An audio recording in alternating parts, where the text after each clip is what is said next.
Assalamualaikum warahmatullahi wabarakatuh. Halo anak-anak, bagaimana kabarnya hari ini? Semoga kita semua selalu sehat dan tetap semangat. Jangan lupa tetap patuhi protokol kesehatan 5M-nya ya. Sebelumnya, kita sudah belajar mengenai tingkat keanekaragaman hayati dan penyebaran flora fauna di Indonesia. Untuk itu, hari ini kita akan belajar bersama mengenai ancaman kepunahan, upaya pelestarian, dan manfaat keanekaragaman hayati. Dengan mempelajari materi ini, kita akan lebih bijaksana dalam memanfaatkan keanekaragaman hayati.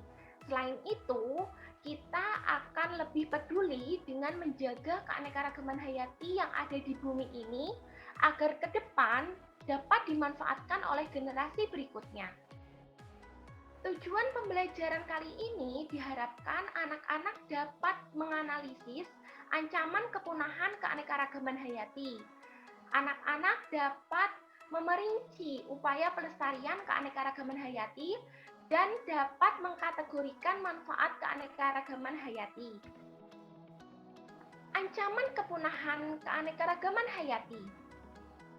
Sudah sejak lama, flora dan fauna mengalami penurunan jumlah karena ulah manusia. Adapun jenis flora dan fauna yang cepat mengalami kepunahan.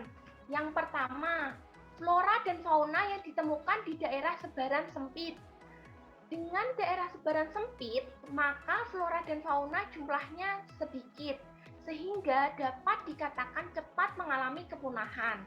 Yang kedua, flora dan fauna yang memiliki kemampuan adaptasi kecil, sehingga flora fauna di sini rentang untuk dapat bertahan hidup dan dapat dikatakan cepat mengalami kepunahan. Yang ketiga, flora dan fauna yang memiliki nilai komersial. Dengan nilai komersial, maka flora fauna ini akan diburu, lama-kelamaan jumlahnya menipis dan dapat dikatakan cepat mengalami kepunahan. Berikut ini jenis hewan di Indonesia dan keadaannya. Yang pertama ada musang Sulawesi dengan keadaan rentang punah.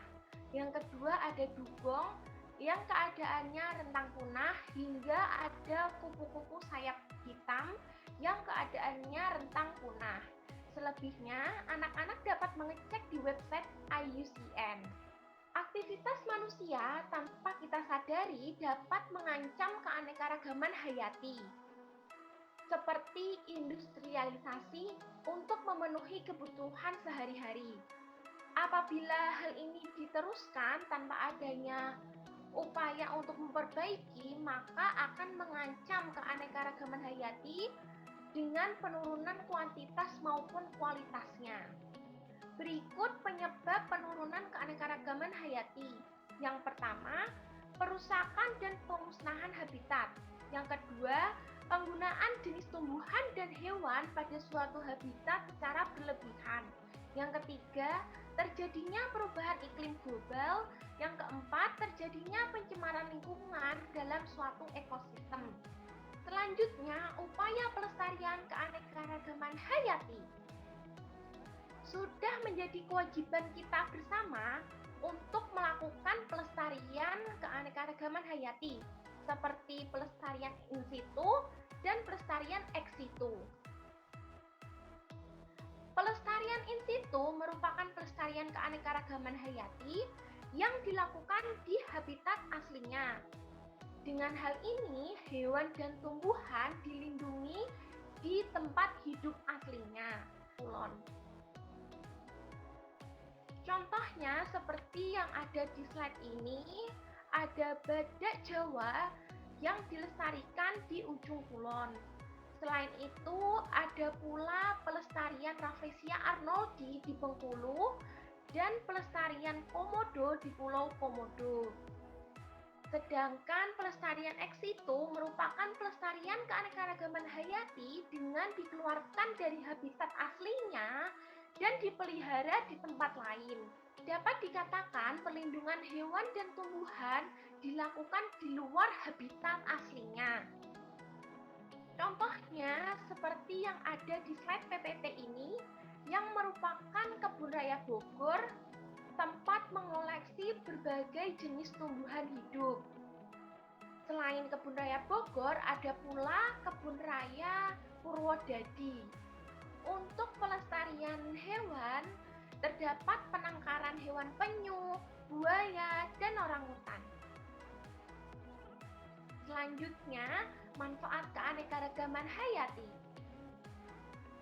Yang pertama, keanekaragaman hayati sebagai sumber pangan. Contohnya yang kita konsumsi sehari-hari ada beras, jagung, ayam, dan udang. Yang kedua, keanekaragaman hayati sebagai sumber obat-obatan. Contohnya buah merah yang diolah dan dimanfaatkan untuk mengobati kanker. Yang kedua, ada madu dari lebah untuk meningkatkan daya tahan tubuh. Berikutnya, keanekaragaman hayati sebagai sumber sandang. Contohnya, kapas untuk dipintal menjadi kain dan ulat sutra yang diolah menjadi kain sutra. Last but not least, ada quotes dari Kak Bilva Devara, pendiri dan direktur utama Ruang Guru, yang mengatakan bahwa nggak ada hal apapun yang bisa jadi halangan meraih mimpi, asal kita punya niat dan berusaha sekuat tenaga. Jadi anak-anakku, bermimpilah setinggi-tingginya dibarengi dengan niat dan usaha yang sungguh-sungguh, seperti semangat belajar yang tidak surut di tengah masa-masa daring seperti ini. Sekian yang dapat Ibu sampaikan, semoga belajar kita hari ini bermanfaat, and see you on the next video. Wassalamualaikum warahmatullahi wabarakatuh. Bye-bye.